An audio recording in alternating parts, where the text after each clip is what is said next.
Hey everybody, it's Charlie, and I am your Thursday sub here on Subs Week on the Pagan Perspective, and this week's topic is on spirituality versus religion versus science. I'm so excited.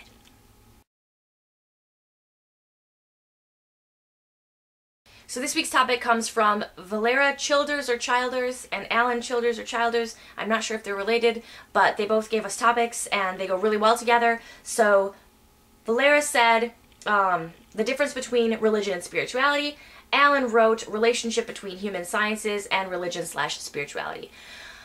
I'm really excited to do this topic. This is one of my all-time favorite things to discuss.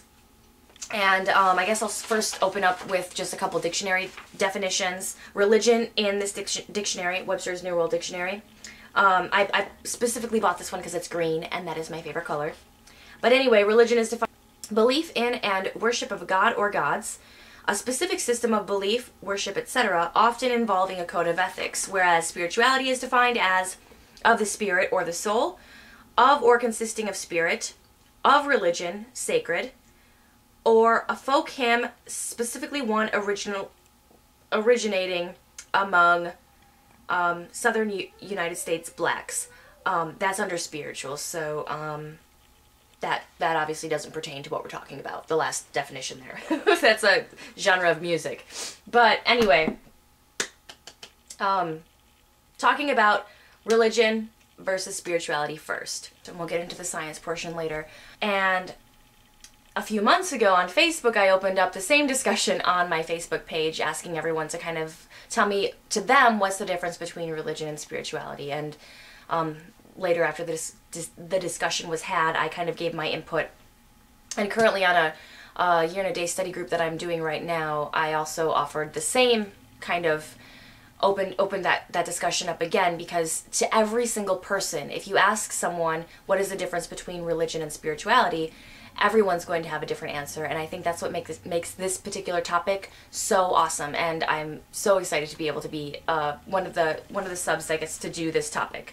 There have been a couple other videos that I've seen so far. I'm creating this video on Tuesday, so I've seen Rich's and I've seen Ariander's videos, and both awesome videos.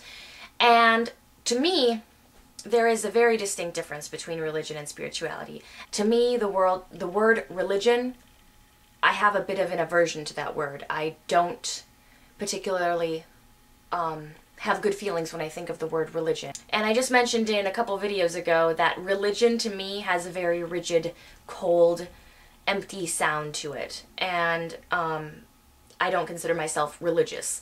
And that is my own perception of the word, my own emotions that I attach to that word. That causes me to think that way, obviously.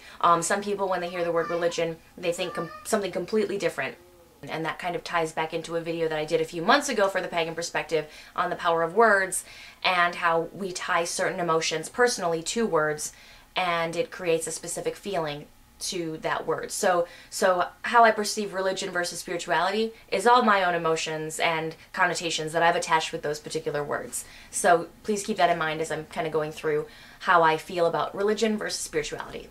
Like I said, based on my perception of the world, religion and spirituality are extremely distinct from one another. They can be related.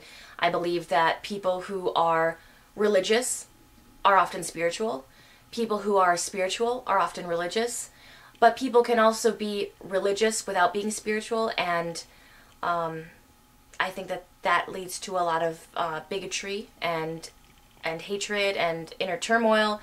And likewise, people can be spiritual without being religious, and I think that has more of kind of an inward, introspective kind of feel to it, where they're kind of pulling in and they don't take things from outside. They kind of learn through their own insights and are guided through their own insights. But I think that people can be one or the other, or they can be a mixture of both. And for me, I would definitely say I'm more spiritual than religious. But to me, the word religion, when I think of religion asks you to follow with blind faith, asks you to believe. There's generally a dogma or some sort of doctrine or code of ethics. Even with Wicca, there's the threefold law, and with other religions, there's karma. There are these specific code of ethics that you follow, and while code of ethics are good to have, if you don't have a specific emotional tie to those and you don't necessarily agree with them, it can make whatever religion you're practicing very stifling and suffocating. And so I think that if you want to follow a religion, that's why I always kind of preach, forgive the word that I'm choosing, but I always preach that you should find a religion that suits your beliefs that you already have, instead of trying to mold your beliefs to fit a particular religion. Spirituality, on the other hand, whereas religion is asking you to follow with blind faith and trust and telling you, spirituality to me is more coming to an understanding and is grown and built over time. Religion generally gives you the experiences of others and asks you to learn from those experiences from others and do this because that's the experience that person had. A perfect example would be Christ. Christians are given the experiences of Christ and said, live like Christ lived. Whereas spirituality asks you and encourages you, challenge what you're told, challenge what is given to you, and experience. So you're given this information and you're given other people's experience. Now challenge that and experience it for yourself. Religion asks that you seek power from God or the all or the universe or your gods and your patron deities and matron deities and all of that. Spirituality asks that you understand that you already have the power within you, and all you have to do is call upon it and feel it and bring it out, and you can. The world is your oyster, the sky is the limit. Religion affects the mind and the way you think and the way you produce logic, and spirituality affects the essence of your being. It affects your whole soul and is a lot separate from the mind when gone about in a deep way, if that makes sense. Religion often, not always, but often leads to wars, inner and outer, wars and conflict for power. Spirituality always seeks empowerment of the self. Religion is very rigid and has a specific way of doing things, whether it's Christianity and the way that they do things, or Buddhism and they do things, and Wicca and you have to do rituals a certain way. But it's very structured. There are certain structures you follow, kind of like a road with road signs. Whereas spirituality is more free-flowing, kind of take it as you will, learn as you will, very, like I said, free-flowing, sort of like a river or stream. Religion loves you conditionally. It accepts you under certain conditions. If you meet certain conditions, religion will accept you. Spirituality is unconditional love at its broadest. Religion teaches you to fear and obey God, and this is mostly for Abrahamic religions, but it teaches you to fear and obey God, whereas spirituality teaches you to experience God. And I don't want to say God in that sense because it's not the Abrahamic God necessarily, but it teaches you to experience that, whereas religion is teaching you to fear and obey whatever power there is. Spirituality asks that you experience that power. Another thing I think that comes with spirituality is the understanding that you are of the same stuff. You are made up of the same as the divine, and we're all connected in one way or the other, whether you're polytheistic, monotheistic. There's soft polytheism and hard polytheism, which were covered in last week's topic. And I think that a general, if you are spiritual and you're dedicated to the spirituality portion and not as much like you don't let the religion smother the spirituality, but if you let the spirituality part shine through, it leads pretty much everyone to the belief and the insight that we are all connected, and so we all treat one another with respect. The golden rule, treat others as you would like to be treated, do unto others as that you would have them do unto you, and the threefold law and all of that stuff. Spirituality will often lead you to that point, not out of obligation, where we see in religion, we see, these are my ethics, I'm obligated to follow these ethics. Spirituality instead guides you because you want to. You have the urge to. You have the desire to. And when you've reached that point in your spirituality, you don't do it out of obligation anymore. Now you do it out of desire and want and just because this is how I live and this is how I want to live and this fills me with peace and joy to live this way. Not because I'm obligated to. So for me, that's kind of the difference between religion and spirituality.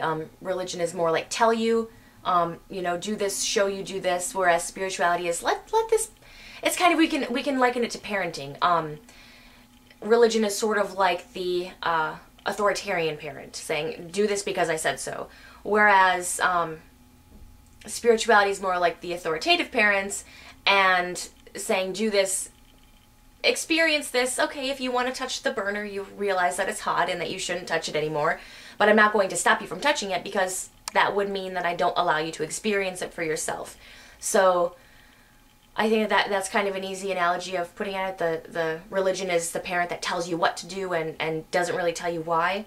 And spirituality is the parent that encourages you to experience it so that you have the experience and you can learn from the experience at the same time, loving you all along no matter what.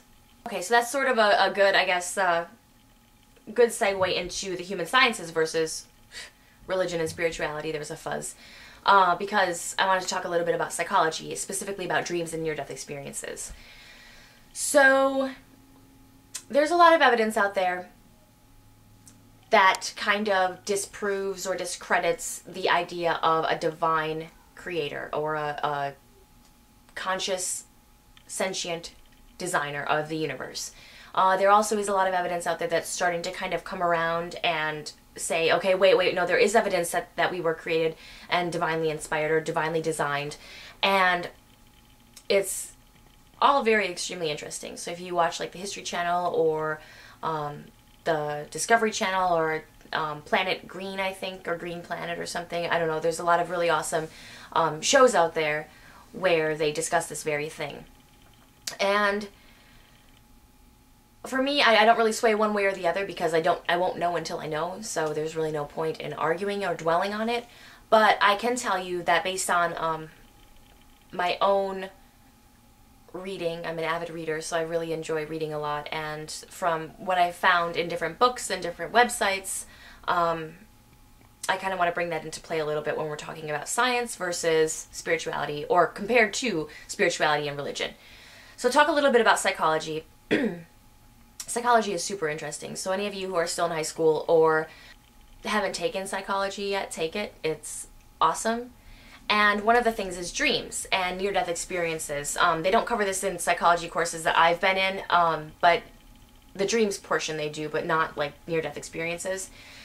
But what's very interesting is, okay, so when we're talking about dreams, there are two widely accepted theories, I guess, on why we dream. The first is that it's the human brain, because when we think of our mind and we think of where do dreams come from, our mind. Where's our mind? Our mind is in our brain. It's part of our. It's powered by our brain. And when we think of why we dream, a lot of people think, okay, what we're dreaming about is everything that we've experienced throughout the day or the week. As we sleep and our body's at rest, that's our brain's time to kind of pick apart and figure out what is it going to keep and what is it going to toss. What's going to go in short-term memory, long-term memory, and then just get rid of. And that's a widely accepted theory as to why we dream. And that when we dream, it's often in symbols, so it might not be literal. We might not literally be dreaming about our day as it happened, but more symbolically as it relates to us. So that's a theory that is widely accepted, and all of you have probably already heard. Another theory that's widely accepted is sensory deprivation.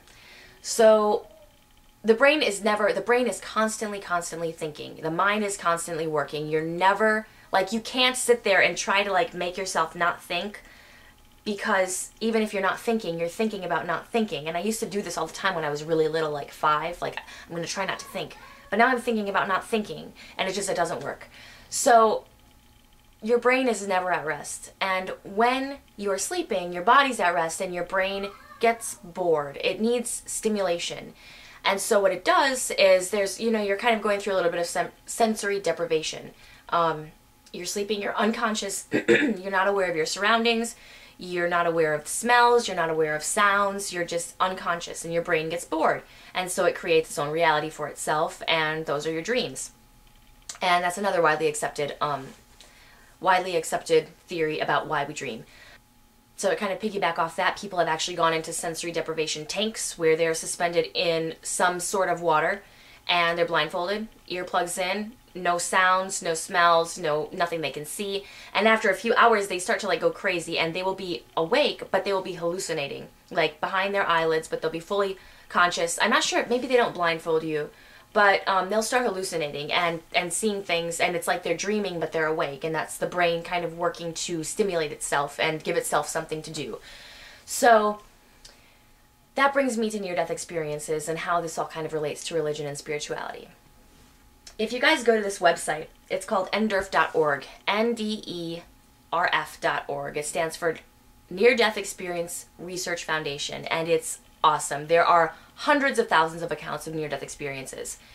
So what they did is, back, I want to say in the 70s, a doctor started, patients would die, and then they would come back and they'd have these specific accounts of what happened. And this doctor started noticing that there were trends in these accounts. Often they would see a white light or a bright light. Often they would be surrounded by loved ones. Often there was a long tunnel that they had to go through. In a lot of the recollections and accounts, the person would feel as though they were hovering over their lifeless body looking down, and they could see things that were happening in the room. So this is where it gets interesting. This research foundation was developed, and they started getting reports in from people all over the world, of all different cultures, all different races, all different spiritual and religious backgrounds. And they all had very similar accounts. And you can go on this website and you can read about these people's near-death experiences. Now, there's a lot of debate, like, okay, well, if they're dead, their brain is still going to be working for a little while. Their brain is just kind of doing this to them as either like a safety kind of mechanism or something. But there are cases where the person dies. They go into cardiac arrest. They die. After only a few moments of being in cardiac arrest, your brain shuts down and you are literally brain dead. Your brain stops working. So we just discussed about how your mind and your brain are what create your dreams. So if your brain is no longer functioning, your mind is no longer functioning because your brain's no longer functioning, you can't then have a dream. It's done. You should not have any memory of this at all. But people do. And so they're brain dead, their brain's not working, they're clinically dead, and they come back. And not only do they all have similar stories and see things extremely vividly clear, but there are some instances where there was this one particular near-death experience that I read about, and it was an older man, and he died, he was clinically dead. I don't know if it was a heart attack or what it was, but he was clinically dead. And as they were taking him into the operating room, there was a nurse, and she opened his mouth and took out his dentures and put them on the med cart. A few days later, he's in a coma. A few days later, he comes out of his coma, and he doesn't have his dentures. And he sees the nurse at some point. He sees the nurse walk by the room, and he's like, grab that nurse, she knows where my teeth are. Because he had been hovering over his body and could see everything that was happening in the room. He could see the doctors operating on him. He could see the nurse take his dentures and put them on the med cart. Can you explain that to me logically as to how he could have possibly known that when he was, like, legally, clinically dead? There are so many different reports like that where people are able to recall events that happened while they were supposedly either unconscious, in a coma, dead, whatever, and they are able to, those accounts are able to be validated by people who are in the room saying, yes, that's what happened.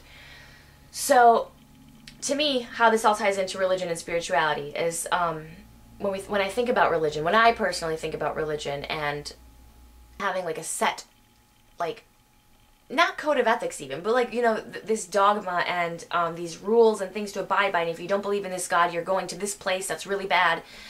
But I hear all of these near-death experiences from people from all around the world who may not even have ever studied Christianity or whatever Christianity is kind of the religion I'm thinking of, but may have not ever studied any of those religions that have that bad place where you go if you don't accept whatever God is your only supreme God. How could they possibly have gone to this better place? So the things that are common are they see like a bright white light, they're surrounded by loved ones, there's generally a tunnel, sometimes they're hovering over their body, but another thing is that there's this overwhelming sense of heightened consciousness and heightened awareness where everything, all the colors are just crisp, clear, and they know everything. They have this feeling that they know very important things, and when they come to, they can't remember them. But there's this feeling of kind of being reconnected to this higher consciousness and being kind of sucked back into the universal energy that knows all. And oftentimes these people are very disappointed when they come back to Earth and have to live out their lives and have bills to pay and families to raise and all of the human things that we go through every day.